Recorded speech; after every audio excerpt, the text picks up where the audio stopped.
Barry Rosen, you're in Vienna right now on hunger strike. Tell us why you're doing that. It's very simple. I'm doing this hunger strike because I care about those hostages that have been taken by Iran and imprisoned by Iran as bargaining chips in any way, shape, or form for some political maneuver by the Islamic Republic of Iran. And so I'm celebrating, if you want to call that, the 41st anniversary of my release from Iranian imprisonment from 1979 to 1981. And I thought about this in a very profound way for myself. I said, I need to do something. This is going on for too long, 4 decades of hostage taking. And I just felt that I had to do something. Maybe it's this urge to continually try to help those people who are going through what I went through. And in many cases, some of these people are there for years, many more years than mine. So, Barry, yes. Can you tell our audience, first of all, how are you doing?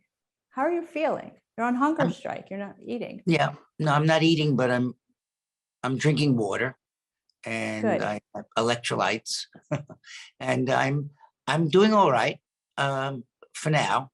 I don't know how it will be the next several days, but for now I'm doing all right. So I'm always consulting doctors and so forth. At my age, it's not the perfect time to do a hunger strike. How old are you, Barry? How old are you? 77. Wow.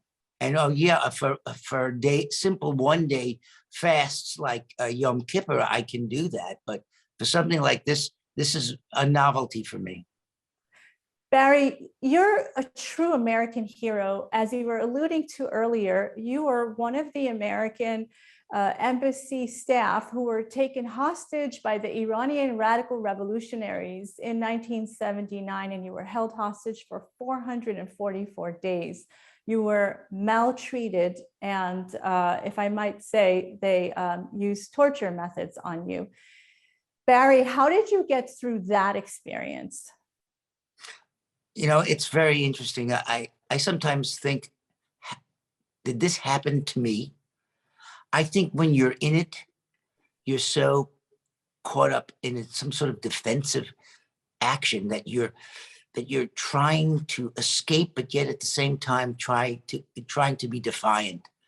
And sometimes my defiant side won out, and sometimes my fearful side won out.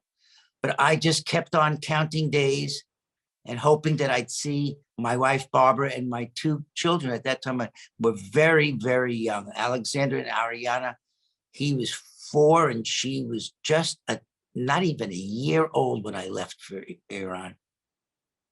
It's heartbreaking. And I think what's heartbreaking for me as someone who was born in Iran, and my family fled the revolution and we arrived here right when you were being taken hostage.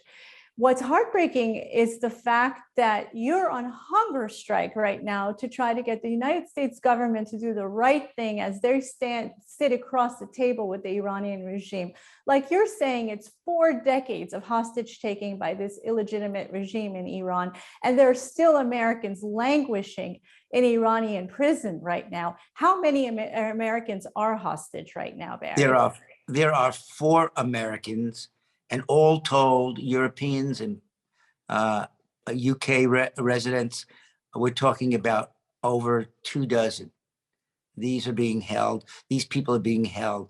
Look, Siamak Namazi has been held for more than 7 years now. And his father, Bakir Namazi, went over to visit his son Siamak, and he was taken hostage. His father was 80 when he was taken hostage. He's now about 86. That's incredible. It's incredible. Look, Iran, Iranian culture and history. Every Iranian talks about the notion of mehman navazi. That is the custom of hospitality in Iran, to take care of others, to be good to others. And the guest is always paramount, no doubt about it. And look at Saadi. Saadi says it all about what Iran was culturally. Saadi always talked about the connectivity of each human being. That great poet, that 13th century poet, talked about that all of us are connected to each other. Each human being is connected to every other human being. And if anybody is hurt, we're all hurt.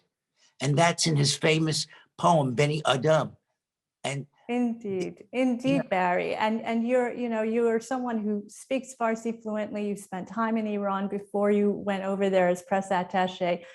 Barry, I want to stay with you on the issue of the hostages right now. You met this morning with United States envoy for Iran, Rob Malley. What was the result of that meeting? Well, I think it was a very cordial and a very good meeting. I think that we both actually were very candid with each other about what my point of view was and what he thought the situation is now in terms of the agreement and also the hostage situation.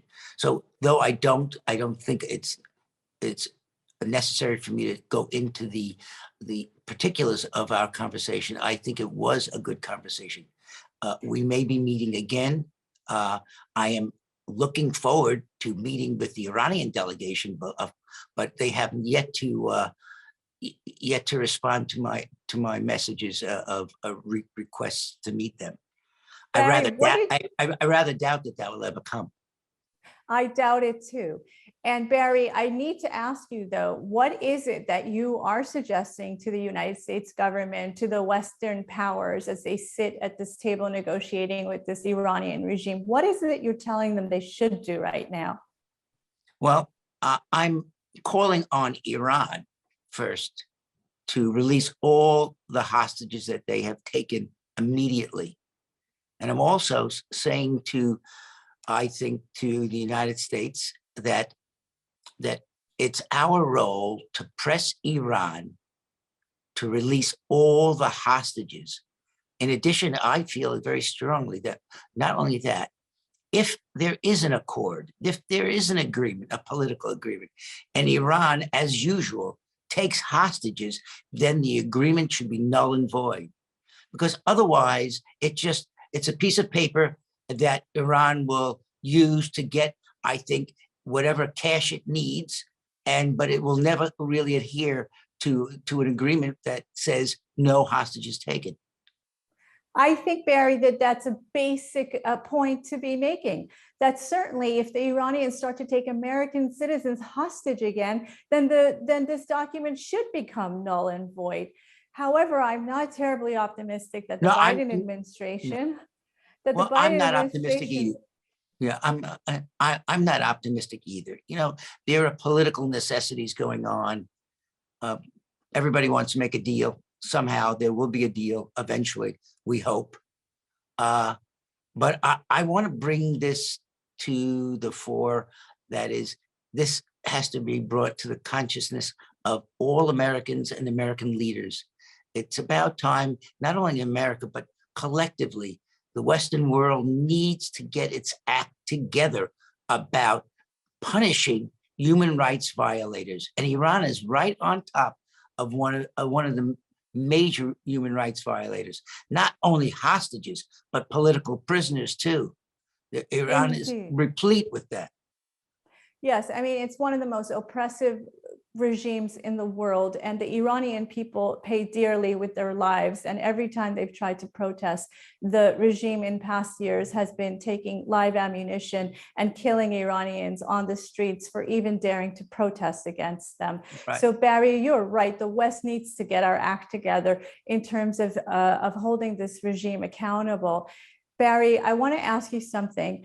How much longer do you think you're going to have to hunger strike? How much longer do you think you're going to have to, hold yourself back from eating this basic human necessity that we have? I will listen to my body. I will I will be smart about it. As I said, I'm no youngster. I want to make sure that I get out of this hunger strike in good condition, but I want to make sure that people hear what I'm saying too. Absolutely. And I hope that our administration, who they're elected into office and they're beholden to the American people for what we demand of them. And so I hope that our administration will hear your voice. I hope that Rob Malley will really take away the right message, which is that there is no reason for this regime to be holding Americans hostages. And that should be a basic requirement for signing any new deal with them. May I ask also, I understand there's an Iranian gentleman who's joining you. Is that correct? Yes, I met him this afternoon, and he said that he was taken by the situation of an Iranian poet who died in prison in Iran, I think from a COVID-related disease. So I think he is starting his own hunger strike, and he wants to work with me. Barry, I know that your time is running out and you're not feeling great, understandably so. So my last question to you is, have you been getting media requests from the mainstream major media outlets in the United States? Have you been contacted by CNN, MSNBC, by the BBC International? CNN International, and I have worked on an interview. I did that with them. I have not gotten any major network from the United States covering it, no. I've gotten a lot of other media, but not from the major networks. Okay, well, you know what, Barry, I hope the major networks, that they watch this and that they get in touch with you right away. There's no reason why you, a hero of the American people, needs to be on hunger strike to get heard. And so, Barry, I just want to thank you so much on behalf of the families of the hostages, which I'm sure that they're just so touched and moved by what you're doing. And I want to thank you on behalf of the Iranian people. I have many Iranians who follow me, and I know that they are with you right now. So truly, Barry, thank you for what you're doing. Stay strong. And most importantly, please stay safe. Thank you very much. It was a pleasure. Okay. Thank you, Barry. Right. Goodbye. Bye-bye.